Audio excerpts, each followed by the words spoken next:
What if the man you judged was the only one truly fit to judge you? The road was empty, soaked in early sunlight and quiet shade. Officer Brett Harlan's cruiser crept behind the old pickup, its driver calm, composed, and unaware that a storm was forming behind him. Brett's fingers drummed against the wheel, habit born from boredom and buried anger. He hit the lights. The truck slowed, pulled over neatly, no rush, no panic. Isaiah Cole sat still, hands on the steering wheel, eyes steady in the mirror. Brett approached, arrogance in every step, already convinced of guilt. Words flew. Lot 4. Don't talk back. The exchange sharpened, tension rising like heat off asphalt. Isaiah spoke few words, but each carried dignity, an invisible weight. Brett couldn't understand. Then came the shove, the fall, the flash of the body cam. In that moment, the world turned upside down, because the man lying on the gravel wasn't just a driver. He was a federal judge undercover, watching everything. The air froze. The sirens in the distance sounded less like help and more like judgment coming home. The station buzzed with low chatter when Brett stormed in, sweat clinging to his uniform, pride disguised as duty. His words were sharp, defensive, loud enough for everyone to hear. Captain Laura Green watched silently from her office window, her expression unreadable but eyes cold with disappointment.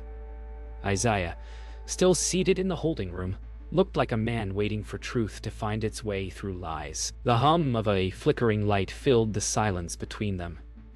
Outside, a young deputy whispered, "That guy's calm. Too calm." None of them knew that calm was the stillness of a man holding power greater than the badge before him. Isaiah's eyes traced the peeling paint on the wall as two officers whispered outside. The air smelled of dust, metal, and pride.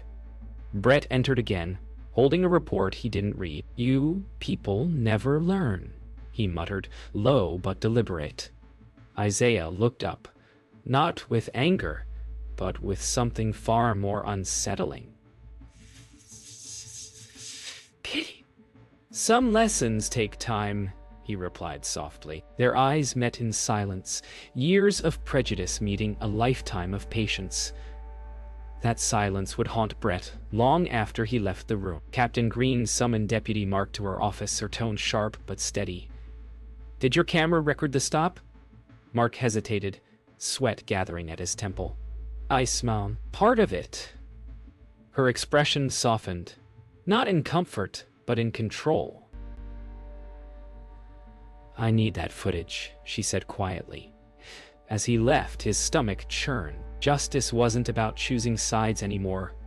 It was about surviving the truth that was already burning its way through the building. That night, rain swept through the town, tapping on the windows of Isaiah's temporary room. He sat alone, replaying the moment in his mind, not as pain, but as proof. The file on his laptop glowed. Dozens of cases, faces, and names. This wasn't his first stop, and it wouldn't be his last. His phone buzzed. A message from Ruth. "Remember why you're doing this?" He smiled faintly. Somewhere across town, Brett sat in his kitchen, replaying his own moment too. But his replay burned differently. Fear, guilt, confusion. Two men on opposite sides of power, both sleepless, both judged by dawn. Morning sunlight filtered through the blinds of the precinct like stripes of quiet judgment. Captain Green stood in the briefing room, the air thick with unease. The leaked body cam footage had hit the internet overnight. 10 seconds of violence that shattered a town's illusion of fairness. Brett sat stiff, eyes hollow, while whispers crawled through the station like rats. Isaiah walked in, no disguise now. No gray shirt, only a dark suit, and a badge that glinted with federal authority. The silence cracked. Brett's mouth opened, then shut again. The man he had shoved, cursed, and cuffed was standing there as the federal judge assigned to review their department. Every face turned toward him, and every lie in that room started to sweat. The chief's voice trembled over the intercom, calling for calm. But calm was gone. Outside, protesters gathered, chanting under gray skies. News vans parked along the curb, their lights blinking like watchful eyes. Inside, Captain Green briefed Isaiah privately, handing him folders filled with internal complaints and ignored reports. "You weren't wrong to come here," she said. He nodded, scanning names, his calm face unreadable. Each file told the same story. Fear disguised as duty. Justice, he thought, was never about punishment. It was about waking up a system that refused to see. Brett sat alone in his car outside the station. Uniform, unbuttoned, eyes red from a night of no sleep. The radio murmured news about the disgraced officer under federal review. He slammed it off, gripping the steering wheel until his knuckles turned white. His reflection in the mirror looked older, smaller, afraid. Across the lot, he saw Isaiah walking calmly toward the courthouse, surrounded by silence that demanded respect. Brett whispered to himself. He planned this. But deep down, he knew Isaiah hadn't planned it. Brett had written his own downfall with every cruel word he ever believed. In a private room at City Hall, Isaiah sat with local officials as Captain Green presented the body cam footage. The sound of gravel, shouting, and impact filled the space. None spoke. When it ended, Isaiah said quietly, "Justice must be seen to be trusted." One of the councilmen shifted, muttering, "Maybe this shouldn't go public." Isaiah looked up, eyes steady, tone soft. "It already is." His words carried no anger, only truth. Green's gaze met his, a silent alliance forming between them. Night fell on the courthouse steps where Isaiah stood alone, looking out over the town's quiet streets. The chants had faded, but the echoes of truth remained. He spoke softly into his recorder, documenting every moment, every name. Meanwhile, Brett sat on his porch miles away, drinking in silence, his badge on the table beside a trembling hand. His wife had stopped answering calls. The camera lingered on both men, one burdened by conscience, the other by justice.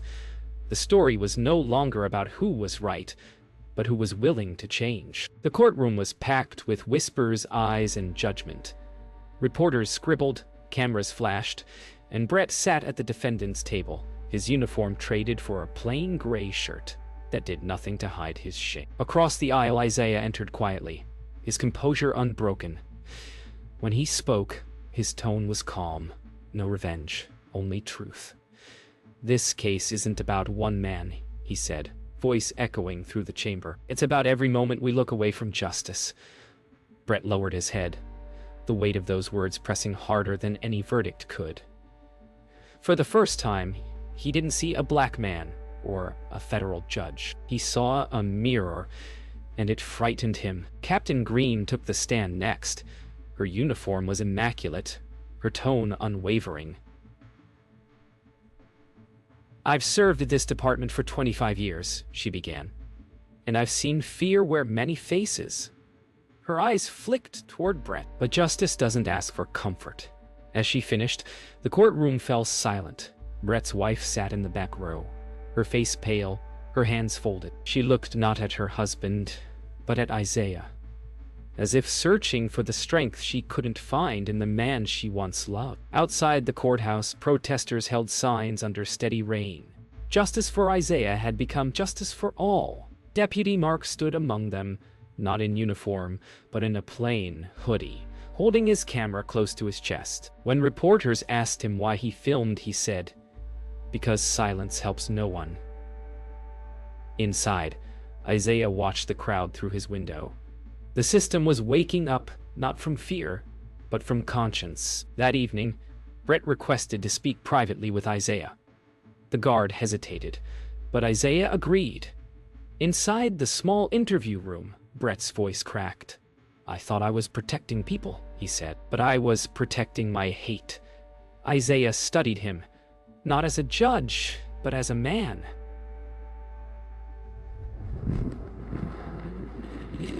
He replied softly, "Start with truth." For a long moment, neither spoke. Rain tapped against the glass, steady and forgiving. The next morning, the verdict was delivered. Suspension without pay, pending federal review. The town erupted in debate, half angry, half awakened. Isaiah walked out of the courthouse into sunlight, no triumph in his step, only peace. Captain Green joined him, her voice low. "You didn't destroy him," she said. Isaiah shook his head. "Justice doesn't destroy, it rebuilds." In the distance, Brett stood near his car, watching silently. The camera lingered as Isaiah looked back once.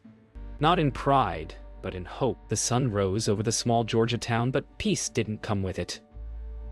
The footage had gone national, and the town's name was now a headline for shame. Reporters swarmed the precinct, flashing lights reflecting off the old brick walls like guilt made visible. Inside, Captain Green gathered her officers, her voice firm. "This is our reckoning," she said. "We rebuild or we rot." Outside, Isaiah stood with federal auditors, reviewing files, faces, and names that had long been protected by silence. Every signature was a story. Every report, a buried truth, clawing back to light. At home, Brett's house felt smaller than ever. His wife had taken their daughter to her mother's, leaving behind silence and a half-empty kitchen table. The badge that once gave him pride now lay on the counter beside an unopened apology. Letter he'd tried to write 3 times. He sat staring at it, pen shaking, unable to find the words that could undo years of hate. Outside, children played, their laughter faint but cruel in its innocence. He pressed his palms to his face, whispering, "How do I start over?" The house gave no answer, only echo. Meanwhile, Isaiah met with the town council, urging reform instead of punishment. "You can't cleanse a system with anger," he said, his voice steady. "You cleanse it with courage." The council listened, some ashamed, others defensive, but all silent as he laid out plans for racial bias training, transparency policies, and community oversight. Captain Green stood beside him, proud and fierce. For the first time, the word justice didn't sound like revenge. It sounded like repair. Later that evening, Isaiah and his wife, Ruth, at their quiet suburban home.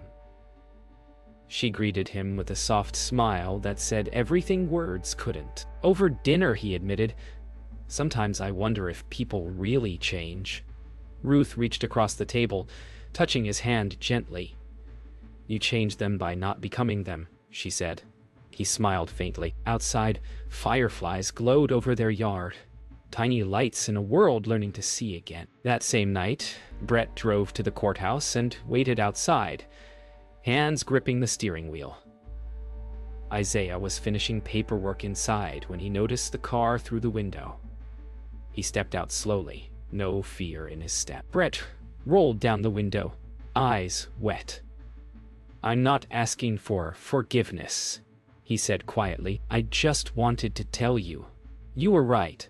Isaiah nodded, silent for a moment, then simply said, "Then prove it." Brett looked down, nodding once. The camera pulled back, leaving them framed under the streetlight. 2 men standing at the fragile border between guilt and grace. Weeks passed, and the town began to shift. The police department, once a fortress of denial, now stood open to public review. Isaiah observed new recruits during their first training under Captain Green's watch. The lesson was simple. Respect is not a request, it's a duty.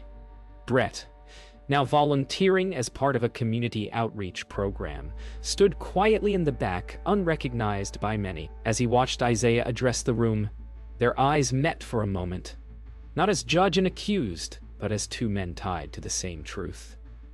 Redemption, Isaiah thought, isn't about escape. It's about effort. A local news station aired an interview with Isaiah that night. The reporter asked, "Do you believe justice was served?" Isaiah paused, looking past the camera. "Justice isn't a finish line," he said. "It's a journey we take together, even with those who have wronged us." Across town, Brett sat in his living room watching, tears forming but not falling. His daughter entered quietly, her small hand resting on his arm. "Dad," she whispered, "you can be better." In that moment, He believed her. The town organized a unity march led by community leaders. Brett walked quietly in the crowd, wearing no badge, no armor, only humility.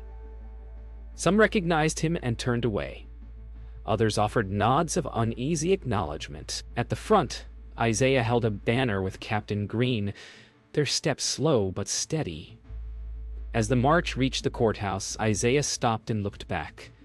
The same road where it all began now, filled with people walking toward healing instead of hate. That evening, Isaiah returned to the spot of the original traffic stop.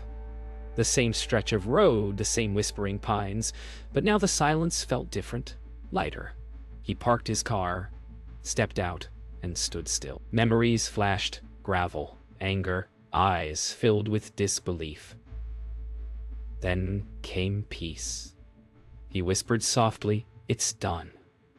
The camera lingered on his reflection in the car window, a man who had turned pain into purpose. Somewhere miles away, Brett knelt by his daughter's bedside, saying his first prayer in years. Weeks later, a letter arrived at Isaiah's office.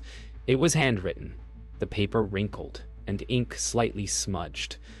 "You told me to prove it. I'm trying." It was signed simply, Brett. Isaiah placed it on his desk, smiling faintly. He didn't need to reply. Some messages were their own answers. Outside, the sound of distant laughter floated through the open window. Justice wasn't about punishment anymore. It was about people learning to see each other, finally, as human. Months later, the town felt reborn. The precinct buzzed with new recruits from every background, their energy honest, their purpose clear. Captain Green watched proudly as Brett entered the building, now working as a civilian trainer for empathy seminars, not by court order, but by choice. He shook hands awkwardly with Isaiah, who'd come to visit unannounced. "Didn't think you'd show up here again," Brett said with a nervous smile. Isaiah replied, "I didn't come to look back. I came to see if change is real." They stood for a moment, the silence no longer hostile, but healing. That afternoon, Isaiah visited local high school to speak about justice. The auditorium was packed, faces young and expectant. He told them, "Justice doesn't wear a badge. It lives in how we treat people when no one's watching." In the back row, Brett listened quietly, invited as a guest speaker for the following session. When Isaiah's talk ended, the students clapped not just for his words, but for the courage it took to live them. Later that week, Brett began his own talk. His hands trembled at first, but his voice found strength in honesty. "I used to think power was control," he said. "Now no, power is listening." The students watched him not as a villain, but as a man trying to become something better. Outside, Isaiah listened through the open door, a quiet smile crossing his face. Redemption wasn't loud. It was humble. It was the sound of truth, finally spoken without fear. That evening, Isaiah and Ruth took a quiet walk through their neighborhood park. The air smelled of rain and fresh-cut grass. "You think people can really forgive?" Ruth asked softly. Isaiah nodded. "If they learn to see," he said. In the distance, children played, their laughter echoing through the dusk. Ruth smiled. "Then maybe we're finally learning." The camera drifted upward, catching the glow of streetlights reflecting off wet leaves. A world slowly cleansing itself. That night, Brett sat on his porch again. But this time, his daughter was beside him, drawing on her tablet. "What are you making?" he asked. She smiled, showing him a picture of two hands shaking. "It's called forgiveness." Brett looked at her, the words settling deep inside him like peace. Across town, Isaiah prepared for another day of hearings, unaware that his quiet act of mercy had already changed more than one life. Justice, at last, had become something human. On the day the new class took their oath, the town felt different. Like a window finally opened after years of stale air. The gym smelled of floor, polish, and hope. Isaiah stood at the podium and kept his words plain. He spoke of small choices made in quiet moments, of hands kept at ease, of eyes that choose to see. He told them the story of a stop that became a mirror, and said the work was not to punish, but to protect the dignity they did not give and could not take. Brett waited at the edge of the stage, not hiding, not boasting, ready to teach what pain had taught him. Captain Green watched the room with steady pride. Deputy Mark checked a camera, not to catch someone, but to keep the light on. When the oath ended, the applause was gentle, as if the town knew the sound of real change is not thunder. It is a door that stays open. Later, Isaiah and Ruth returned to the little park by their street, with a small tree in the trunk and a shovel rattling against the handle. They planted the magnolia near the bench where they used to sit when cases felt too heavy to carry home. The earth was damp, easy to move, like the ground wanted this done. "We can't fix every heart," Ruth said, pressing soil around the roots, "but we can feed what we want to grow." Isaiah nodded and tied a simple ribbon to the young trunk. He thought about the faces he had met, the ones who had hardened and the ones who had softened, and he felt the same quiet answer he had felt on the roadside that first day. Change is slow, but so is rot. The difference is what you water. When the wind picked up, the ribbon fluttered and the leaves made a soft sound, like a small promise learning to speak. The last open files sat on a long table at City Hall, pages marked by years of dust and habit. Brett arrived with a small box of records he had kept locked away, the kind of truths that make or unmake a man. His hands shook, but he did not pull them back. Captain Green stood beside him, a guard not of him, but of the moment. Isaiah waited at the end of the table, silent, letting the choice belong to Brett. "No more hiding," Brett said, sliding the box forward. The room did not cheer. No one wiped tears. The work of truth often lands without music, but something solid shifted, like a beam set right in an old house. Isaiah signed the chain of custody form and passed the pen to Brett. Their fingers did not touch. They did not need to. The weight moved anyway. At dawn, they met by the same stretch of road where gravel once cut skin and pride. The pines were wet, the air clean. Brett held a small drive in his palm. "This is the speech I gave at the school," he said. "The one I wish I'd heard when I was young." Isaiah took it, studying Brett's face, the lines that had changed shape since fear stopped leading him. "I can't erase what happened," Brett added, voice low, "but I can build around it so no one trips there again." Isaiah nodded. "That's the work." They stood a while without more words, listening to birds break the morning. Trucks passed, unbothered.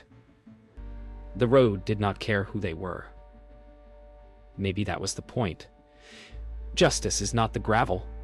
It is the guardrail someone decides to put up so the next person stays on the road. By evening, Isaiah packed his case files and closed his office window. The town would go on without him, as it should. He left a short note on the desk for the next judge. "Listen first." Outside, porch lights blinked on, and the courthouse clock rang like a steady heart. Brett walked a row of chairs in the training room, setting out notebooks for tomorrow's class. Mark tested a mic. Captain Green reviewed a draft policy. Red pen, tapping a slow rhythm. Ruth texted Isaiah a picture of the magnolia catching last light. On the steps, Isaiah paused and looked back only once. No grand speech. No lifted chin. Just a quiet yes to whatever good the day could carry. The door clicked behind him and the night held. What if justice is not the gavel's strike, but the small hand that keeps the door from closing too soon?